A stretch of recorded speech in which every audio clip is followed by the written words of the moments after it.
Um abraço, amigos do História da Bola. Roberto Xavier Andrade, um nome pouco comum para o mundo da bola de Ipatinga e do Vale do Aço, praticamente desconhecido.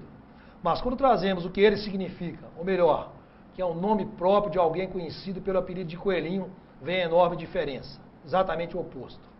Pois é este talento raro que o futebol produziu e pôde acompanhar ao longo de muitos anos que trazemos hoje no Histórias da Bola para contar a sua vida, seus feitos, suas jogadas, os lances eternizados. Dono de raro talento na perna esquerda, hábil e veloz, Coelhinho superou a baixa estatura exatamente com esses atributos que citei no início da frase e marcou época com a camisa da Associação Atlética Cearia nos anos de ouro do futebol ipatinguense. Depois, conciliando atividades de um imigrante que segue para tentar a melhor sorte no exterior, como outros milhares que já foram aqui do Vale do Aço, Coelhinho continuou correndo atrás da bola em outros continentes, inicialmente na América do Norte, nos seus tempos de residente em Toronto, no Canadá. Esteve também vários anos residindo na Itália. Por lá, igualmente, sua perna esquerda fincou sua história num país em que a paixão pela bola é idêntica ou maior do que no Brasil. Coelhinho é nascido no pequeno distrito de Conceição de Tronqueiras, pertencente a Coroaci, filho do senhor Delcio Andrade, que nos deixou muito cedo, e da incansável e exemplar dona Isaura Xavier Andrade. É casado com Vera Lúcia Pereira, com quem tem os filhos Guilherme, Roberta e Emanuela. Veio muito novo para Ipatinga, onde estudou nos colégios João Valmic, João 23, John Wesley, escolas Padre Cícero e Deolinda Tavares Lamigo. Marcou época, como já disse, com a camisa da Cearia, para onde foi no início dos anos 80, depois de se destacar no infantil do Vila Ipanema, clube pelo qual também nutre extrema consideração e carinho. Jogou na Cearia até 1988, quando começou seu giro pelo exterior. Com a camisa das cores amarela, preta e branca, levantou 5 títulos ipatinguenses da categoria amador, além de um nos juniores. Jogou ao lado de uma geração fantástica, como Basílio, Nardielo, Valdo, Assis, Zé Maria, Emil, Eduardo, Lulinha, Marcelo, Kaká, Peneneco e muitos outros, e está para sempre na história do futebol de Ipatinga e do Vale do Aço. Motivo pelo qual, claro, está aqui no nosso Histórias da Bola. Coelhinho atualmente é diretor do Itamaraty Esporte Clube, lá do seu bairro Betânia, onde tem fortes raízes, participando, quando consegue correr, de jogos do Master do Itamaraty, além de contribuir nas questões administrativas desta agremiação. É também comentarista da Rádio Vanguarda AM 1170, nas jornadas esportivas dos Jogos do Campeonato Amador ao longo do ano. E como todos sabem, é integrante efetivo da bancada do programa Bola na Área, aqui na nossa TV Cultura Vale do Aço, que vai ao ar todos os dias, às 19 horas e 35 minutos. Coelhinho, como se vê, mantém fortes vínculos e ligações com todo o desporto ipatinguense. É um desses sujeitos carismáticos que pode ainda contribuir de muitas maneiras para o desenvolvimento do futebol amador do município. Bem, já apresentamos o suficiente. Está na hora do nosso convidado, do seu convidado telespectador, falar a sua brilhante história. Com vocês, Roberto Xavier, mais conhecido vulgarmente, vamos chamar assim, de Coelhinho. Coelhinho, obrigado por ter aceitado o convite do Histórias da Bola, nos brindando com a sua história. Vamos conversar, eu já falei bastante sobre o seu currículo, e graças a Deus é bastante extenso. Como é que foi a sua vinda para Ipatinga? Com quantos anos você veio morar? Você morou primeiro na Vila Ipanema mesmo, né? Abraço, amigos de casa. Primeiramente, Vila Ipanema, né, mano? Chegamos aqui em 78, minha família 78? De 78, de mudança para Ipatinga, mudança de vida totalmente. Minha mãe, 9 filhos. E começamos a vida na Vila Ipanema, batendo uma pelada na quadra da Vila Ipanema ali, tinha a quadra do SESI ali. Me viram coincidentemente meu grande amigo Giovanni, junto com o Tobi, famoso Ingá, antigamente, era apelido Ingá, hoje todo mundo chama por Tobi, mas a gente na Vila Ipanema chamava esse grande jogador também, que é o Tobi. E numa peladinha na Vila Ipanema, na quadra, num domingo à tarde, os meninos se encantaram comigo e me levaram para jogar, para treinar no outro sábado, no infantil da Vila Ipanema. Então, quer dizer, descobrir você foi na quadra, então? Na quadra, Aquela cheguei história da quadra para o campo, então. Mais um caso. Porque eu cheguei, tinha 2 times de fora, aí tinha 2 times jogando e um de fora. O Giovanni me chamou para formar o 3º time, juntamente com o nosso amigo hoje aqui também, que tem a pizzaria, o Tucanin, da Pizzaiolo, me chamou para formar outra equipe para poder jogar. Nós jogamos, coincidentemente, nós ganhamos 8 partidas diretas, e aí fiquei conhecido, dei meu cartão de visitas para... Você estava com quantos anos nessa época? 12 anos. 12 anos. Daí você foi para a base da Vila Ipanema. Lá você ficou quanto tempo? 1 ano, A Vila Ipanema eu fui treinar no próximo sábado. Tem uma história interessante aí que o Minesgay, meu pai na Vila Ipanema, meu pai adotivo na Vila Ipanema, o Minesgay, ele formava a equipe e tinha mais de 40 meninos na Vila Ipanema.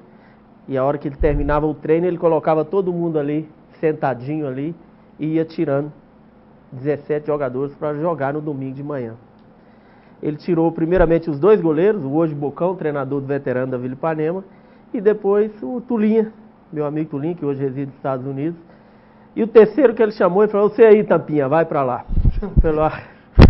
Pelo espanto de todos, um treino somente, ele me tirou e já me colocou na equipe titular. Tem até uma briga gostosa com o Toby aí, nessa equipe titular aí. O primeiro treino você já foi guindado a titular. Primeiro treino. Foi quanto tempo na Vila Ipanema? Um ou 2 campeonatos? Na Vila Ipanema foram 4 campeonatos. 4 campeonatos. O primeiro campeonato infantil foi em 1978, e a Cearia, se não me engano, foi campeã. Depois 79, 80 e 81. Isso já era juvenil, e então. 82. E 82 ainda joguei para a Vila Ipanema. Quem que te viu resolveu te levar para a Cearia? Aliás, de quem partiu o convite para ir para a Cearia, mais especificamente? A Alzipa já havia me chamado através do nosso grande Zezinho, que faleceu há poucos anos, O Zezinho. Que era o treinador do infantil.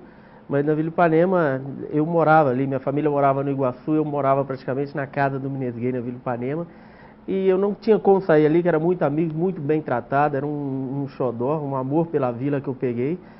E coincidentemente veio, quando eu já era juvenil, estava estudando, estava tentando na época Senai, não conseguia passar, tinha um problema de audição. Quando aconteceu com o Zé Geraldo, então também falecido, Zé Geraldo, Zé Geraldo Andrade. Zé Geraldo Andrade, que facilitou toda me ajudou a ir para a Cearia com a promessa da Cearia que arrumaria o emprego para mim na época. Então o próprio presidente da Vila Ipanema te encaminhou para a Cearia? O próprio presidente, depois de um pedido da Cearia, do nosso amigo Sidney, que era treinador das categorias de base. De Paula. Mas o Andrade, diretor, que queria que eu fosse de qualquer maneira, a gente não queria ir, eu não queria ir, porque não, para mim a questão do emprego naquela época, já no ano de 82, já precisava trabalhar com a promessa da Cearia, eu acabei indo para a Cearia. Tá, e foram quantos anos que você acabou ficando na Vila Ipanema? 4? Fez muitos gols lá na Vila Ipanema, não? Você sabe que eu nunca fui muito de fazer gol, né? Só fiz gol no Canadá praticamente, só fui artilheiro na minha vida no Canadá. Mas eu tenho uma história, Valdeci, todo centroavante que jogou comigo, toda a vida foi artilheiro. Então, acho lá na Vila Ipanema, quem foi contemporâneo seu que fez gol? No infantil da Vila Ipanema? Cascão, que hoje trabalha fora Cascão. Também, centroavante. O Tinho, o próprio Toby, todos, o Toby que sempre foi artilheiro, sempre foram grandes artilheiros, sempre usufruíram da nossa vontade de ajudar lá na frente. E na Cearia, foram quantos anos? Cearia foram 6 anos ao todo. 6 anos ininterruptos, né? Foram 6 titular, anos. Né? Titular. Tem uma história interessante na Cearia, que é a questão no meu primeiro ano de júnior já, o seu João Gato, seu João de Brito. O João de Brito. Agora pode falar João Gato, né? Agora pode. Eu tenho uma história que no meu primeiro ano de amador, quando eu saí do juvenil, praticamente, quando eu saí, eu já fui diretamente com o meu primeiro contato na Cearia. Ainda existia o estágio, né? 30 dias que tinha que cumprir. Ah, tinha estágio, né? Aí eu treinava no júnior, treinava do júnior contra o amador, e nos jogos não ia, que eu tinha que cumprir o estágio. Quando acabou aquele tempo do estágio, o São João de Brito entra no vestiário, eu estou no vestiário no júnior para jogar, o São João chega e fala assim: o que você está fazendo aqui? Eu falo assim: meu estágio acabou. Não, você vai jogar no amador, você não vai ficar aqui não. Pode voltar para lá, sai daqui. Pode ir lá pro bar lá em cima, fica lá, na hora do amador você desce. Aquilo foi uma... O Botafogo que te fez bem, né? O São João era uma pessoa, você conheceu muito bem, uma pessoa espetacular, um ser humano fantástico. Né? Direto. E não me avisou nem nada durante o treinamento. Treinei na sexta-feira no Júnior como titular, que naquela época no amador a gente treinava, né? Treinava. Terça, quarta, quinta e sexta a gente treinava. E treinei no Júnior e ele rapidamente já me queria que eu jogasse no amador. Tem muitas histórias de vida, muitas histórias, ensinamentos lá nos tempos da Cearia. Você conviveu com muita gente, todo tipo de gente boa, né? Pra ser sincero. A Cearia, eu peguei um amor pela Cearia, porque as pessoas que eu convivi na Cearia, o que me ajudaram, devido ter perdido o pai muito cedo, são pessoas fantásticas, todos ali, que me ajudaram tiveram uma capacidade de compreensão e uma paciência para comigo. E eu acho que refletia... Você já era estupim curto nessa época? Hein? Você já era estupim curto? Pavio curto? Não, na verdade, eu acho que eu me tornei um pouco pavio curto depois da responsabilidade. Como eu, logo na Cearia, no Júnior, eu já tomei a responsabilidade, já queria me colocar como capitão em tudo, eu trouxe para mim aquela responsabilidade. No Júnior você era capitão? Nunca quis ser, mano. Nunca quis Sempre era indicado naquelas eleições que antigamente faziam para ser capitão. E eu nunca queria, sempre falava, não voto, eu não quero ser capitão, não. Acho que era justamente por isso. Essa responsabilidade dentro de campo, que às vezes você sente que os companheiros jogam para você, a sua capacidade de desenvolver o jogo, carregar o piano, você acaba trazendo para dentro de si essa responsabilidade. E o que aconteceu comigo. Então, chegou um período na Cearia que nós ficamos um período de seca, que a Alzipa estava muito forte na categoria de base naquela época, então a cobrança na Cearia era muito grande. E a cobrança era em cima, a gente trazia como se fosse pra gente, que era os principais jogadores da época. O que acontecia era isso. Então você vai pegando aquele ritmo, vai entrando dentro da rivalidade e vai trazendo para si a responsabilidade, você acaba perdendo um pouco da paciência, coisa que na vida normal, no cotidiano, eu tenho bastante. Você jogou com muita gente boa na Cearia. Eu já até citei alguns nomes aí. Gente que jogou futebol de fato. Não é que os de hoje não jogam, a gente não pode nunca falar isso, porque cada um no seu tempo, né? Você pode citar, assim, além desse que citou, ou esses aí que foram os mais marcados, Evaldo, Assis, Lulinha, Adieiro, Pereneco. Olha, pai, essa turma marcou realmente, que foi uma turma que... O Basílio. O Basílio é uma pessoa fantástica. Eu devo tanto ao Basílio, o Aloysio Basílio, que eu sempre incorporei o estilo do Basílio, de ser turrão, de ser cobrador, de você errar um passo e ele falar 4, 5 vezes na sua cabeça. Aquilo acaba te profissionalizando, que aconteceu com a gente ali. Então, o Basílio foi de uma era importantíssima para a Cearia, devido à experiência dele como profissional e à cobrança que ele tinha. Mas eu, principalmente Júnior, eu conservo uns amigos que são coisa espetacular, como o Traíra, o próprio Chiel. O Chiel também é contemporâneo. Me lembra uma pessoa que nos divertia bastante, a gente era Júnior, nos divertia bastante. O Oswaldo, o inesquecível Oswaldo, lateral esquerdo. Que hoje mora no Canadá, né? Isso, o Oswaldo é uma pessoa que divertia a gente, deixava a gente super à vontade. Agora, dentro de campo é essa turma aí mesmo. Tem jogadores que marcaram época e que ficaram na nossa história. Tá, a pergunta é repetitiva, mas é óbvio, mas não posso deixar de te fazer, não. Qual foi o jogo mais importante com a camisa da Cearia que o Goelin fez? Talvez não tenha sido melhor, mas o jogo mais importante no contexto do qual você participou. Olha, teve um jogo que a gente estava mal no campeonato praticamente, nós acabamos sendo campeões nesse ano de 87, a gente estava mal no campeonato, e um jogo que a gente tinha que ganhar o jogo de qualquer maneira, e era aqui no campo do Bigode. Nossa. Era um terreiro tremendo. E o jogo era muito difícil. Muita pressão no veneziano.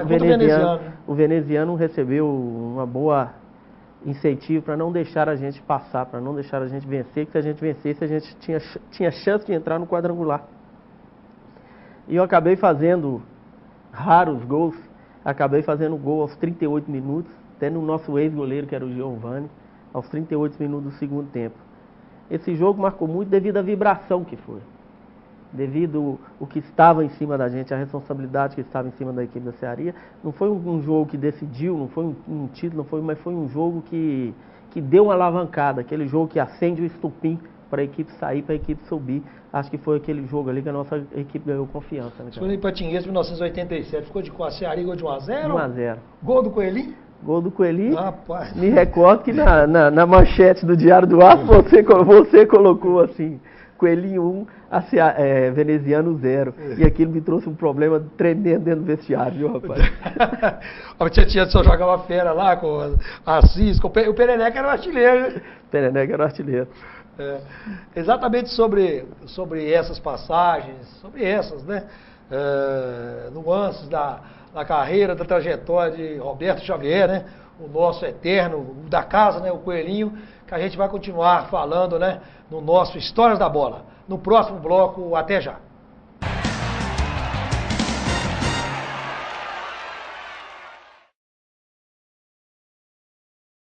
Atenção! Luz, câmera, gravando. Todos os momentos devem ser registrados com qualidade e profissionalismo. Lana Vídeo Produtora Audiovisual, especializada em vídeo empresarial, documentários, comerciais para TV e eventos sociais. A equipe Lana Vídeo lhe atende com profissionais capacitados para fazer o melhor registro do seu evento. Lana Vídeo Produtora Audiovisual. Ligue e agende uma visita. 38216992 ou acesse lanavideo.com.br. O Grupo Dijaffer se consolida pela qualidade de seus produtos. Dijaffer, ferro e aço em Fabriciano e aço nobre em frente à passarela do Iguaçu em Ipatinga. Ferro e aço para construção, serralheria e usinagem, metalons, perfis para estrutura e eletrodos no atacado e varejo. Máquina de fabricação própria de telhas sob medida. Dijaffer construindo um vale de ferro e aço. Avenida Tancredo Neves, 553, Coronel Fabriciano. Aço Nobre, Rua Pedras Preciosas, 25, Iguaçu, Ipatinga.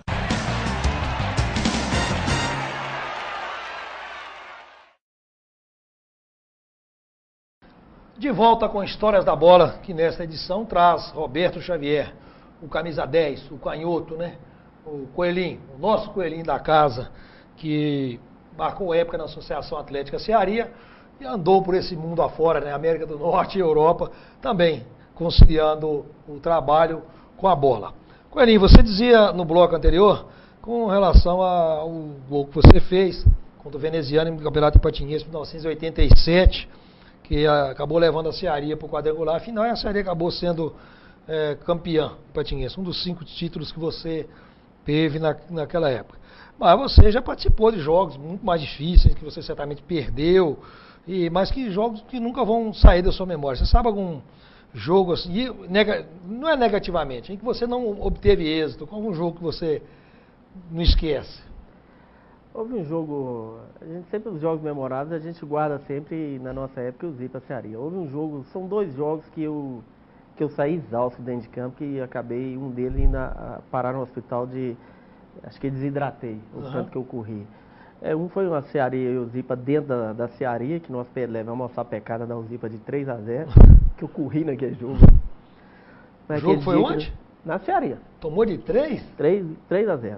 O Helder deitou e rolou com a gente esse dia. Mas foi 3 aquilo. Helder e Luizinho, não esqueça, acabaram com o jogo. Luizinho de um lado, Cueca do outro, e o Helder lá na frente e o Kleber comandando no meio. Foi um jogo que nós não vimos a cor da bola, e o que eu corri, o que corremos dentro do campo da Cearia, e o chocolate que nós levamos 3-0 foi pouco. Esse jogo me marcou devido à exaustão que eu fiquei, de ficar quase 1 hora no vestiário deitado, recuperando força. E um quadrangular que teve aqui, América, Bahia, o Zipa Ideal, que eu participei, fui jogar para o Zipa. Nós pegamos o Bahia no primeiro jogo e levamos 7-0 do Bahia, dentro do campo do Ideal. Rapaz, que eu corri. O amador da Cearia? Não, esse jogo eu fiz um jogo para o Zipa.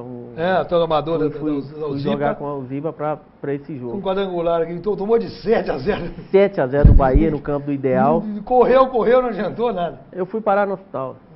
Depois do jogo, dei diarreia, desidratei, tive que ficar no hospital internado tomando soro para me recuperar. Esse jogo, a exaustão, ela veio.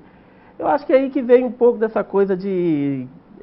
que hoje as pessoas brincam que eu sou estupinho curto, essa coisa, porque eu quando entro em campo, eu transformo. Eu não consigo ficar sem correr, sem dar o meu, se eu entrar num jogo, na nossa pelada, você sabe disso, se eu não chegar à exaustão, dei o que eu podia, eu não consigo, sou dessa maneira. Marcadores em placar, você teve algum marcador específico que já te deu canseira, que foi difícil de superá-lo, que hoje te superou? Olha, eu tive 2 marcadores que me chamaram muita atenção, inclusive, assim, devido, acho que questão de treinamentos, equipes que treinavam muito na nossa época, um foi Ailton Neguinho, que era deslocado para fazer a minha marcação todos os jogos nossos, e outro, hoje é meu cunhado no final, Luizinho, que são 2 jogadores que eu não conseguia superar de maneira alguma. Luizinho e Ailton Neguinho. O Ailton ainda eu conseguia superar, sair um pouco fora, mas o Luizinho, indiscutivelmente, eu não conseguia superar o vigor físico do Luizinho, a habilidade do Luiz, dele jogar dos dois lados do campo, tanto na ala esquerda quanto na ala direita. Você não conseguia sair para os lados, não consegue driblar o Luiz, é uma coisa impressionante. Não só eu provei isso, né? O Palinho, o nosso Carlinhos Sabiá também provou isso quando ele jogou aí contra as equipes profissionais aí, realmente é um marcador implacável. Você jogou na época de ouro da Cearia. E lá você teve, além de grandes jogadores, você teve muitos dirigentes, umas verdadeiras águias, que para enfrentar os dirigentes da UZIP na época tinha que ser águia, né? Fala sobre algumas passagens desses dirigentes da Cearia, nomes. Olha, primeiramente, como falar da Cearia, não falar de Marcelo Navarro, né? Um pai para todos nós, uma pessoa super exigente, poucas palavras, mas de um coração do tamanho do mundo. E era um pai para todo mundo, respeitava, além de respeitar, fazer as cobranças, mas tinha um respeito enorme por nós jogadores. E nós sabíamos que, devido ao seu jeito exigente, era muito respeitado por todos, até os adversários. Não tem como falar do nosso grande Silvestre, que hoje está em São Domingos do Prata, que era daqueles bastidores. José Silvestre Pereira. Fenomenal. E o que sempre conviveu com a gente, né? O Batistinha ali na Cearia, essas pessoas realmente. E o meu grande xará Andrade, que grande mesmo, né? Pai do Véia hoje, presidente do Cariri Tênis Clube, que dava muita força pra gente, uma pessoa, um ser humano fantástico. Então, são essas pessoas que moldaram essa paixão pela Cearia. Um jogador que deu gosto de jogar ao lado dele, então, contra ele. Pode falar mais de um, que você jogou mais de muita gente.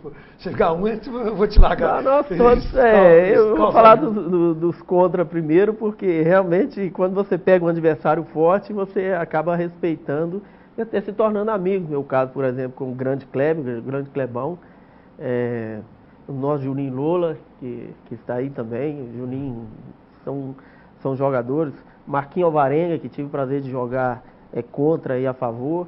São jogadores que você, quando entra em campo, o instinto te leva a ter respeito, porque realmente você sabe que se você cochilar um minuto, você perde o jogo. E um jogador fantástico que joguei ao lado, que nos dava muita alegria e prazer de jogar junto. Digo também Marquinhos Alvarenga, tem o William ponta esquerda, que era fenomenal, com aquela canhota. A coisa que o William fazia a gente apaixonar pelo futebol. E meu grande amigo Emil, que deu uma inteligência espetacular para jogar. Lateral mesmo, né?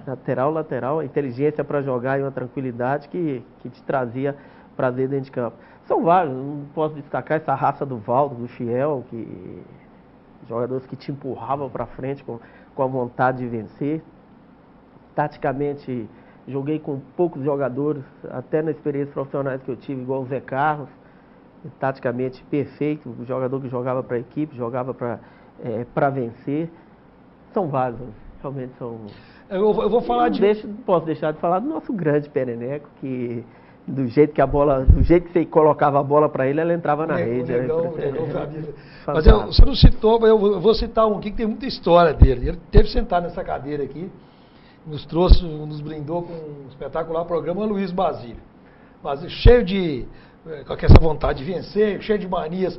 Aquele negócio do meião, e aqui ele confessou, né, a história do meião preto, que dizer que o jogador canhoto é diferenciado mesmo, a melhor, porque a parte do cérebro funciona.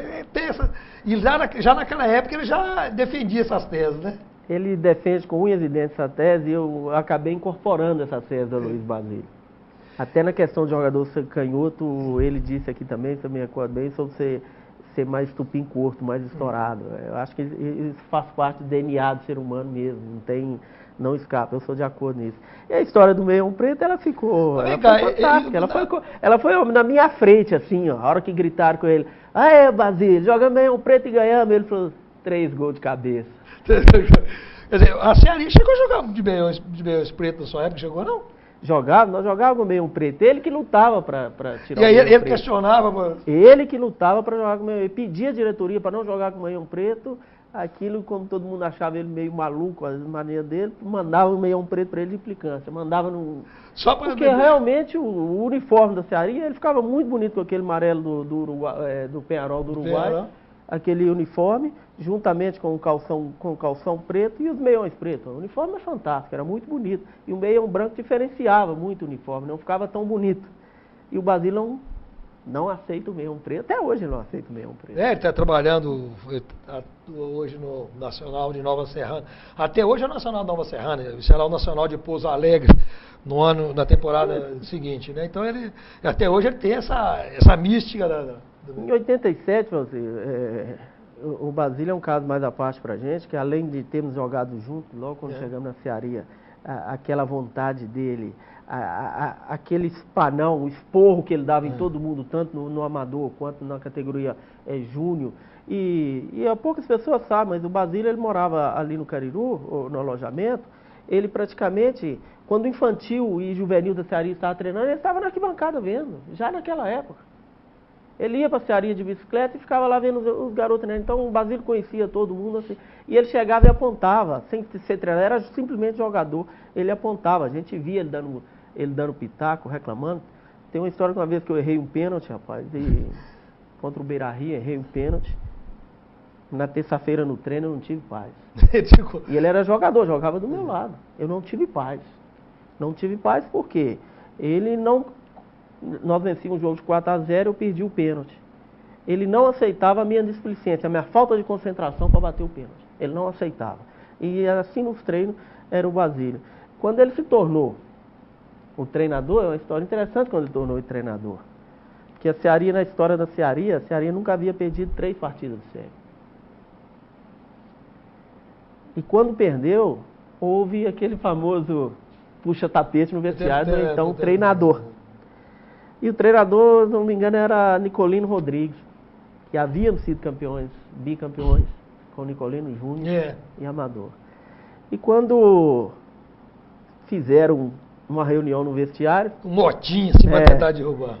E eu não era capitão, o capitão era o Valdo. Mas devido à minha liberdade com a diretoria da Cearia, que sempre tive devido eu acho que era a minha condição, a maneira que eu entrava em campo para jogar, eu nutria um respeito muito grande pela diretoria da Cearia. Então, pegou essa mania de tudo que é pedido, tudo que é conversa, não era o capitão que ia, não. O grupo elegia era eu para ir.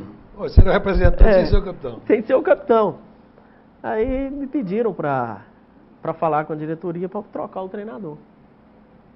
Eu disse, quando fui falar com o Marcelo Navarro, o Marcelo disse para mim, não, naquela época você sabe muito bem que até os treinadores ganhavam um dinheiro, eram contratados mesmo pelas equipes. Remunerados mesmo. Remunerados mesmo.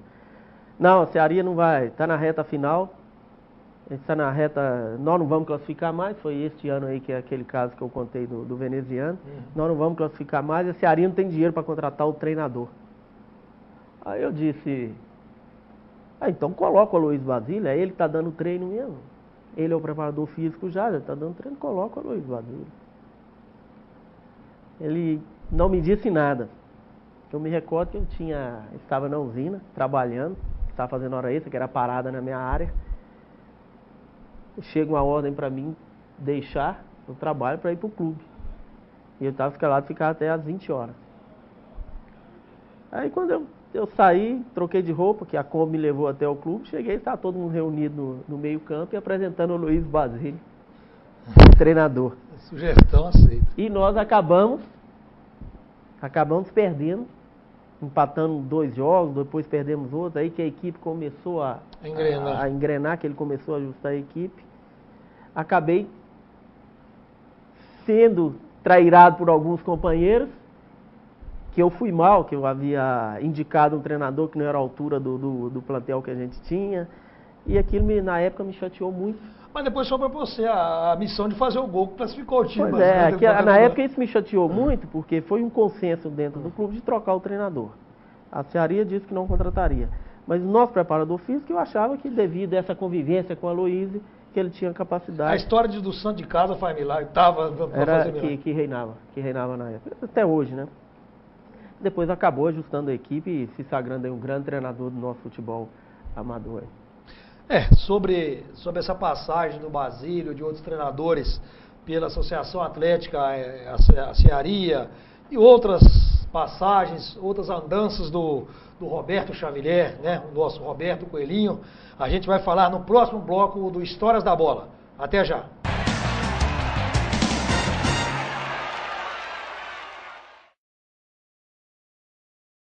Você nunca viu, mas já ouviu falar. Não é um OVNI. Afrodite, 100% sexy shop. Venha conhecer o mundo de brinquedos para adultos. O amor nunca mais será o mesmo. Avenida Simão Bolívar, 1141, Cidade Nobre, Ipatinga. Se você não quer ter dor de cabeça na hora de fazer os seus serviços gráficos, procure a Gráfica Art Publish. Moderno parque gráfico com profissionais atualizados, prontos para atender com rapidez, a cortesia e a pontualidade que o mercado exige. Gráfica Art Publish, sinônimo de qualidade em serviços gráficos. Atendimento em sede própria, com assessoria jornalística, fotolito eletrônico e criação de peças publicitárias. Gráfica Art Publish, mais que impressão, impressiona. Art Publish, Avenida Londrina, número 400, bairro Veneza 2, Ipatinga. Telefone 3828-9020. Artpublish, @artpublish.com.br. Fique bem informado com o Diário do Aço, o jornal de maior circulação em toda a região. Tradição, credibilidade e compromisso com o leitor estão em nossas páginas. Assine e leia o Diário do Aço, o veículo com a melhor equipe de profissionais e maior estrutura para apurar e informar com responsabilidade os principais acontecimentos.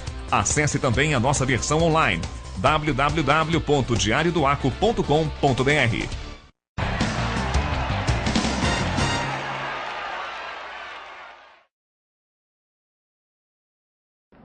De volta com Histórias da Bola, que nessa edição traz Roberto Xavier Andrade, o Coelhinho, que marcou época na Associação Atlética Ceari, depois de ter sido revelado na Vila Ipanema, onde jogou 4 anos e outros 6 anos esteve na Cearia e lá conquistou 5 títulos amador e um título de juniores. Esteve pelo mundo afora, né, no Canadá e na Itália, onde também emprestou a sua qualidade ao mundo da bola.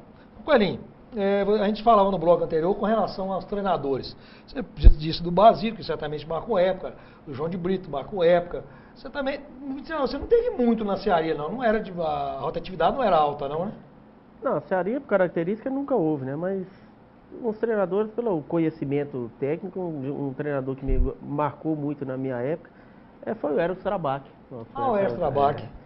Assim, não era nem meu treinador, era do amador, mas a maneira que ele conduzia a equipe e a preleção dele que a gente assistia da equipe júnior me marcou muito na época. Não foi meu treinador, digo, mas pela postura tática que ele queria implantar na época dentro da Cearia, até não conseguiu, mas me marcou muito a visão tática do Eros Trabac na época. E você não podendo deixar de falar de Edson Moraes, né? Joguei pouco com o Edson, mas as 4, 5 partidas que fiz com o Edson Moraes deu para perceber o conhecimento do atleta em si que o Edson fez. Edson Moraes eu classifico assim como o Tele Santana do futebol amador e patinense. Na nossa época, você sabe, fiquei muito conhecido um jogo amistoso que fizemos aqui contra a seleção carioca aqui no Ipatingão. Aqui. Ipatingão.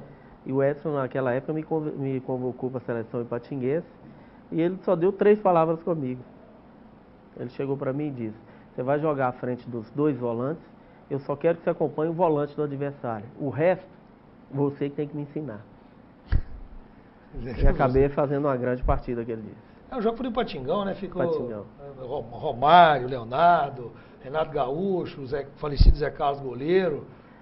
Mesmo que 4 anos depois, poucos anos... Andrade, volante. Em 94, acho que 7 ou 6 jogadores que jogou aqui contra a gente acabaram sendo campeões do mundo. Não preciso falar mais nada. Mais nada. Essa sua experiência no futebol, devido à sua morada no exterior, como é que foi jogar no Canadá? Jogou lá o quê? Uns 3, 4 anos? Não. Joguei lá, incrível que pareça, joguei lá 2 temporadas. 2 temporadas? 2 temporadas. Em Toronto? Em Toronto. Até estava nos Estados Unidos, recebi o convite para ir para Toronto. Acabei chegando lá, jogando primeiramente numa equipe composta somente por brasileiros, mas já na 4ª, 5ª partida já me chamaram, o rapaz que me levou já me jogou para outra equipe de Toronto mesmo, e acabei sendo artilheiro lá, coisa que... porque tem uma mentalidade de futebol europeu, futebol canadense. E na Europa você percebe que o jogador que é mais habilidoso, que ele é mais rápido, normalmente ele não joga no meio de campo, ele acaba virando atacante. E em Toronto eu virei atacante. E aí com a rapidez, com a velocidade, atacante pelo lado esquerdo. Pelo lado esquerdo, acabei fazendo muitos gols, acabei sendo artilheiro do campeonato de futebol de campo e lá fazem 2 campeonatos, as mesmas equipes, fazem o indoor, né? Fazem o indoor e o indoor serve de preparação para o futebol de campo. Acabei o indoor é na época do inverno, né? Na época do inverno. Acabei sendo artilheiro das 2 competições. Lá na Itália você chegou a dar um chutinho também, né?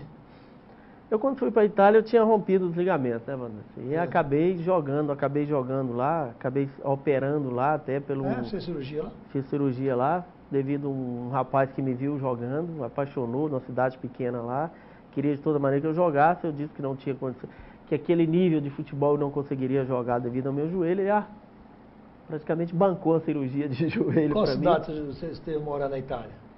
Olha, eu morei em Turim. Em Turim? Praticamente vivi quase o tempo todo em Turim, mas vivia na Foram cidade... quantos anos de Itália? 9 anos ao todo. 9 anos de Itália. 9 anos. Mas morei sempre nas cidades, a cidade até capital europeia da cerâmica, que é Castellamonte, Rivarolo, que é tudo 40 quilômetros de Torino ali. Lá se fala Torino, né? Nós falamos Torino. E joguei por todo canto ali. Acabei jogando, sendo até artilheiro novamente de vários torneios que se faziam por lá. E eu digo sempre, eu não gosto de guardar as coisas. Assim, eu gosto da história ficar dentro de mim, porque às vezes você conta as coisas, as pessoas não acreditam, eu prefiro não contar e nem... Quem viu, conte pra você. Quem viu, conte pra você mesmo falar é meio complicado. Lá você conciliava, obviamente, o trabalho com... Era um jogador amador mesmo, de definição. E 90% dos meus trabalhos que eu trabalhava era em decorrência do... Em decorrência do futebol? Do futebol. Aquilo que eu disse na abertura do programa. O italiano é apaixonado pela bola, tá com o brasileiro, talvez nem mais, né? Eu acho que o dobro. O dobro? O dobro que o brasileiro. A paixão do italiano pelo futebol é uma coisa contagiante. Eu acho que a paixão deles pelo futebol é o dobro da paixão do brasileiro. Isso para mim é indiscutível. Vivi lá 9 anos, acompanhei o campeonato italiano, você sabe, até hoje eu acompanho, devido a essa paixão que eles possuem pelo futebol, uma coisa impressionante. Hoje está mais difícil o camisa 10, canhoto, jogar, ou depois do advento do Lionel Messi, ressuscitou o camisa 10, canhoto e agora voltou de novo, tá na moda. Eu acho que não volta mais, mano. O camisa 10, o armador canhoto. Pode ser o camisa 10, o canhoto que joga com camisa 10, eu acho que sempre vai ser, isso é indiscutível. Mas aquele 10 armador, acho que não retorna mais. A gente percebe até o próprio... Cada estilo, né? Hoje eu vou mais pegar. Não tem como. Você percebe o próprio Lionel Messi, ele praticamente joga um flutuante, ele joga mais de centroavante praticamente do que de atacante. E não é um armador. Não é armador mais. Quem arma são os volantes praticamente, né? São os volantes. Hoje eu acho que retornou essa para os volantes, por isso a gente tem que ter esses volantes. Se recordar bem, ontem, acho que 2 vezes o Arouca saiu no sábado, né? O Arouca saiu na cara do Fábio. Então acho que o volante hoje, ele adquiriu mais essa condição do que o próprio armador, se tornou armador. Como é que foi, Coelhinho, como é que foi transitar pro lado de cá? Você foi dentro de campo, lá você era a vidraça, né, vamos dizer assim. Agora você virou estilingue, agora você já está no nosso meio, a maior parte do seu agora é no nosso meio, além de ser dirigente do Itamaraty, já está transitando em todos os setores de futebol. Ninguém, você está do lado de cá, como analista de futebol, você é comentarista da Vanguarda e nosso da casa aqui, com muita honra, integrante da nossa bancada do Bola na Área. Como é que foi? É muita diferença passar por lá de cá? É mais fácil ficar do lado de cá ou Landa? Olha, eu acho que é mais fácil ficar do lado de cá. Porque é bem mais fácil você criticar, você apontar os erros do que você consertar. É uma dificuldade enorme jogar futebol. Dentro das 4 linhas não é... a gente percebe pela televisão, a gente vê lances de várias maneiras, ele poderia ter feito isso, ter feito aquilo, mas ali dentro são frações de segundos e a gente brinca. Eu joguei contra o Zico uma vez e fiquei impressionado, falava que ele tinha 10 olhos em torno, como que ele conseguia enxergar o futebol, enxergar daquela maneira. Eu acho que hoje, você olhar do lado de fora é muito mais fácil, porque dentro de campo o tempo é muito rápido para você enxergar tanta coisa. Então hoje as câmeras mostram muita coisa para a pessoa analisar, criticando. É uma coisa que eu não gosto de fazer. Eu sempre procuro dar a proteção, eu sempre analiso aquilo que o jogador tentou fazer, o que o treinador tentou fazer, não sobre o erro. Você analisar sobre o erro é muito fácil. É muito fácil. Eu gosto de analisar aquilo que tentou fazer. Quer dizer, a ideia foi boa, mas infelizmente tem um adversário, tem condições de gramado, tem condição da bola, tem um adversário que não te deixa respirar, mas a intenção, eu acho que é o mais importante, que você vê a inteligência tática do jogador, até mesmo dos treinadores. Facilitou também, é claro, você ter estado lá de lá para atuar do lado de cá. Sem dúvida. Praticamente todos os analistas de futebol deveriam ter jogado um pouquinho, né? Tentado dar um chutinho, né? Eu até brinco sempre com respeito a todos, porque eu acho que há várias maneiras de ser um comentarista de futebol. Tem comentarista que taticamente prefere analisar taticamente. E acho que quem nunca jogou, participou de grandes jogos, de grande tensão para saber como é que funciona, ele analisar taticamente é a coisa mais correta que tem. Acho que é íntegro você fazer isso. Mas aí, acho que tem dois tipos de analista de futebol que fazem análise. Os que fazem análise tática é aquele que faz análise do jogo em si, do que aconteceu no jogo, da condição do jogador. Porque às vezes o cara é craque, ele não consegue render, não quer dizer que ele deixou de jogar futebol. E às vezes ele é muito cobrado sobre isso. Então, conhecer os dois lados. Os dois lados eu acho que seria mais interessante. Mas eu procuro sempre analisar aquilo que o jogo te traz. Por isso que eu gosto de analisar mais o futebol, o jogo em si, que é aquilo que o jogo te traz, que você está vendo, você consegue tentar transmitir para as pessoas o que é o futebol dentro de campo. Futebol é Patinga, Goilinho, atualmente. Futebol é Patinga, mas bem obrigado, né? Você tem acompanhado de perto? Tenho, muito bem. Eu até digo, algumas pessoas dizem que hoje o futebol antigamente era melhor do que hoje, só pelo fator, gente, eu falo sempre. Eu sou daqueles que não vejo diferença do jogador amador pelo jogador profissional. Eu digo sempre que é decorrência de treinamento. Você treinar, você tem que treinar. Para tudo que você vai fazer na vida, você tem que treinar. Então, hoje, o único problema que eu vejo no futebol, tem vários campos, vários talentos, jogadores espetaculares jogando por aí, tentando o seu espaço, mas eu acho que está faltando a questão do tempo para treinar. Você pelo menos fazer dois treinos por semana ajudaria muito as equipes. Eu acho que a única diferença é você percebe dentro de campo que falta treinamento às equipes amadoras. Fora isso, a organização, taticamente, quem está comandando o futebol, os treinadores, estão bem abertos, estão sempre procurando seguir taticamente o que está fazendo o futebol profissional. Mas sem treino, às vezes, peca um pouco. Né? A estrutura dos clubes também tem sido boa, da Liga de Esportes, esse apoio do poder público e da Uzi Minas, tudo esse conjunto é importante, né? Eu acho que o futebol ipatinguense do Vale do Aço, especialmente Ipatinga, continua forte e crescendo por causa desse apoio. Sem esse apoio não existiria. As pessoas têm que tomar consciência de se respeitar até a condição que as pessoas têm para poder ajudar.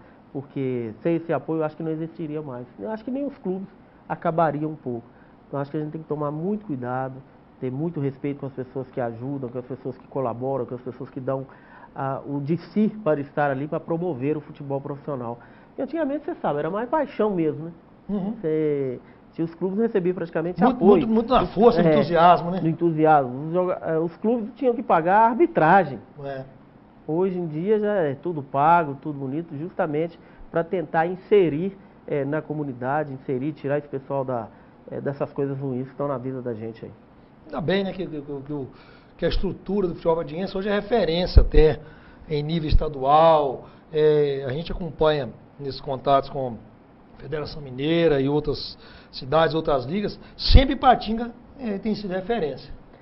Eu estive fazendo pela internet, fazendo uma procura, não encontrei, não existe no Brasil, eu relacionei campeonatos fraldinhas. Não existe no Brasil uma cidade que faz todos os campeonatos igual Ipatinga. Todas as categorias, né? Fraldinha, pré-mirim, pré-infantil, né? Não existe. Por aí você vê o trabalho que é fantástico, aquilo que se é investido, que se é gasto no futebol, o retorno que ele dá para a comunidade em si, para todos nós, é espetacular. A formação do ser humano como um todo. A formação, e eu acredito muito nisso devido à minha formação. Uhum. que eu órfão de 9 irmãos, uma mãe para cuidar de 9 filhos, eu praticamente não vivi dentro de casa, sempre atrás do futebol. Eu poderia, se não fosse futebol para mim, eu poderia ter tomado outro rumo, que a vida levaria a isso. Então eu considero uma das pessoas que o futebol ajudou e muito resgatou, deu respeito, deu credibilidade, deu visão de vida, deu conhecimento e, além de tudo, a capacidade que o futebol tem de trazer amigos é uma coisa impressionante. E a gente, né, do futebol, vamos dizer assim, agradece, viu, Coelhinho? Porque a gente acompanhou a sua carreira, acompanhou todo o seu desempenho, e principalmente no pós-bola, né? Que o importante da vida é isso, a sequência, a bola, as pernas não correm mais, mas a vida continua, até porque a vida é longa e o mundo é belo, vamos dizer assim, e é exatamente essa vivência que a gente tem com você, que a gente traz aqui para o Histórias da Bola, sabendo que você já deu sua contribuição e pode ainda muito contribuir para o desporto ipatinguense do Vale do Aço como um todo. Muito obrigado por você ter vindo ao nosso programa, né? O programa do telespectador, o Histórias da Bola. E o momento oportuno, se você quiser fazer alguma colocação final aí, o tempo, infelizmente, expirou. Eu que agradeço a oportunidade, apesar de estar na casa sempre, o programa é diferenciado, a emoção toma conta da gente, indiscutível, porque você falar de si, da sua vida, é uma coisa que te recorda muita coisa e te traz muitas boas lembranças. É uma pena que a gente não poder falar mais de tantos amigos que eu construí, de tantas pessoas, seres humanos fantásticos que passaram pela minha vida, estão dentro da minha vida, devido ao futebol me trouxe isso. Eu só queria pedir, ter um pedido que eu faço às pessoas que comandam, que não deixassem esse futebol amador nosso acabar, que viesse, que ajudasse, que viesse compartilhar um pouco para ver o tanto que ele faz bem ao ser humano, faz bem aos garotos, faz bem a nós mais velhos. Você acompanhar um campeonato de 52 anos aí, uma coisa fantástica na beira de campo. Gostaria que as pessoas prestassem atenção nisso aí. É assim a vida, é assim a bola. A bola não para. É assim como Histórias da Bola, que também não vai parar. Que irá trazer outros talentos do naipe, da qualidade, da história de vida de Roberto Xavier Andrade, o nosso eterno, nosso amigo Coelhinho, que hoje nos brindou com mais um belo programa. A gente agradece a você, telespectador, pelo apoio, pelo carinho da audiência, e esperando que esteja gostando e principalmente participando conosco dos próximos programas nos quais a gente os espera. Até lá!